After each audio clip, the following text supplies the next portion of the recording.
This is the read aloud for chapter 22, Al Capone's Mama, Sunday, March 31st, 1935. When the 9:30 boat pulls up, Piper is dressed for charm school. White gloves, white hat, pink sweater, pink hair ribbon. Where's Teresa? I asked Jimmy as we clomp on board. Not coming, Jimmy says. Teresa must have decided that if Rocky can't come, she's not going to either. She's pretty possessive about him. It's almost as if she gave birth to that baby herself. On the boat, we head straight for the front, where none of us usually stand. I want to be the first to see Al Capone's mom, waiting on the dock at Fort Mason. When the boat starts moving, we lean against the rail, straining to see the city in the hazy morning. It's a while before we see much of anything, but finally we make out the dock and the little specks of color that seem like they are people. One of those dots is the mother of the public enemy #1. I think when I hear a faint wailing behind me.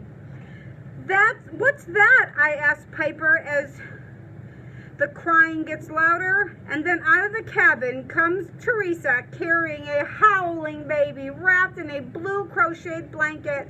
Rocky's whole face is red like butcher meat.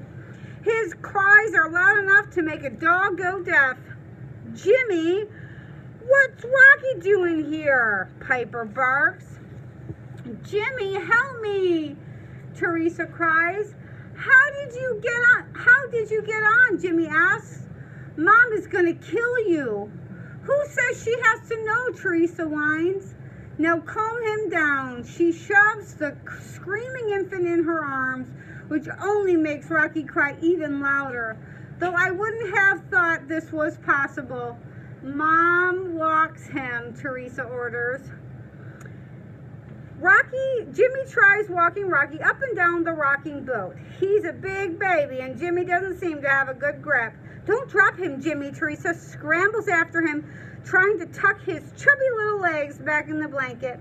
My gran once told me that babies love the gentle sway of cars and boats, but not Rocky. When the boat pulls up to the dock, the baby is crying so loudly, Miss Madman can probably hear him on Alcatraz.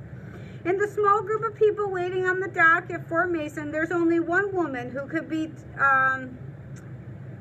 Teresina Capone. She's the only Italian woman with a big, ruggy face and white, gray, wavy hair. Mrs. Capone has a thick build, round shoulders, and dark, old-fashioned lace-up clothing that looks hot and uncomfortable. I think she would be blonde. I thought she'd be blonde, wearing expensive furs or flashy like her son in a canary yellow cape. She looks like anyone's grandma. As soon as Mrs. Capone comes on board, Piper claims the bench next to her, and I sit behind them. Hello, Piper holds her hand out to Mrs. Capone. My name is Piper Williams. Pleased to meet you. Mrs. Capone ignores her. She reads a letter which she holds so close to her face, it seems like it would make her eyes cross. I don't know if this is because she can't see well or because she's trying to keep its contents from prying eyes, but whatever the reason, it's an effective block. Excuse me, Piper tries again. Excuse me. She drops her small pink purse on Mrs. Capone's toe. Oh, forgive me, she cries. Mrs. Capone looks down at her toe and then up at Piper in surprise. I hope Piper didn't have anything heavy in there. It doesn't seem like a good idea to break the poor lady's toe. Mrs. Capone picks up the handbag and gives it back to Piper. Oh, thank you. I'm so sorry. Terribly clumsy of me, Piper says. As long as I have your attention, I was wondering, but it's too late. Mrs. Capone has her nose back in her letter. Behind me, I hear Rocky wind up another howl. Mrs. Capone hears him too. Her head turns to the sound. When she sees Rocky, her whole face seems to light up like somebody's flicked a switch in her head. Mrs. Capone, Piper says, apparently forgetting she isn't supposed to know her name. Let me introduce you to baby Rocky. Mrs. Capone ignores Piper. She's already on her way to Teresa, who is struggling with the howling infant, while Jimmy hops on one foot, singing Farmer in the Dell. Mrs. Capone is standing right next to Teresa now. Oh, baby, she coos to Rocky. Then she taps Teresa lightly on the sleeve. Me, she offers. Teresa has been so busy with Rocky, she hasn't figured out this is Al's mom. She happily hands Rocky over to Mrs. Capone. Jimmy hesitates. He seems unable to decide what to do. Mrs. Capone takes Rocky in her arms and rocks him gently and wide like a large cradle. Almost immediately, as if by some spell, Rocky stops crying. Mrs. Capone keeps rocking, her smile broad and sweet. Mrs. Capone, Piper won't give up, but Mrs. Capone ignores Piper and everyone else. She's busy singing a soft, sweet lullaby in what I'm guessing is Italian. As far as she's concerned, there's no one else on the boat but the black, curly-haired baby. She sings to him all the way to Alcatraz. When the boat docks, baby Rocky is asleep. Mrs. Capone sighs. She hands the peaceful, sleeping infant back to Teresa Madaman.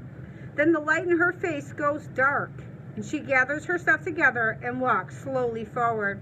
Officer Johnson meets her and speaks with her for a moment, though Mrs. Capone's blank look makes me wonder if she understands any English at all. Then he leads her through the metal detector snitch box, which blares its sharp, hard alarm. Uh-oh. Set off the alarm. Oh, Teresa cries. For crying out loud, Jimmy whistles. The old lady's got a piece. She's going to break him out. Piper cries, her mouth hanging open in complete surprise. Oh, my God, Rocky, are you all right? Teresa holds him close. What were you thinking giving him to her? Jimmy hollers at Teresa. So she's gone through the metal detector and turned it off, so now they think that she's got weapons on her. Mrs. Capone says something. I can't understand the Italian words, but it seems like she's begging him not to do something. Officer Johnson's billy club is out. He points for her to follow. Officer Johnson and now Officer Trixel escort her to a small storage room under the docks. Other guards press close, and Officer Bombini up in the tower trains his Thompson on Mrs. Capone. A minute later, Officer Johnson comes out. Jimmy, your mom speaks Italian. Run, get her fast. When Teresa hears this, she scoots up the hill with Rocky. So Mrs. Capone does not speak English, and they have to find someone to help Mrs. Capone translate and communicate with the officers that have pulled her off to the side. A minute later, Officer Johnson comes out. Jimmy, your mom speaks Italian. Run, get her fast. When Teresa hears this, she scoots up the hill with Rocky. Uh-oh, she's in trouble. She's just out of sight when Mrs. Madaman comes down the stairs wearing shoes but no socks, a hat but no sweater. She half runs down the stairs to the dock and disappears inside the storeroom. We wait, hanging around as close as 3 guards will let us. When Officer Johnson and Mrs. Capone finally come out, she's all messy looking like she got dressed in a hurry. Her eyes are cast down. Mrs. Madaman speaks Italian to her. Her voice is kind. Mrs. Capone shakes her head. She won't look up. Instead of getting into the waiting truck to go up the hill to the cell house, Mrs. Capone gets back on the boat. Later, we learn that Mrs. Capone had been strip searched to find her weapon. There were none. The metal stays on her old-fashioned corset. The metal stays on her old-fashioned corset, set the snitch box off.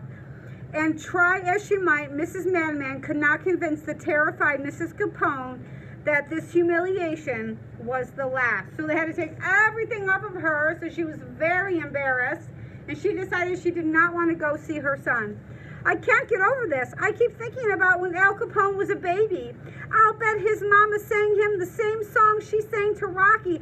I'll bet she held his hand when they crossed the street, packed him lunch for school, and sewed his name in his jacket. A. Capone, so everyone would know it was his. I'll bet she wishes she could do it all over again, too. If only Al were little and she could.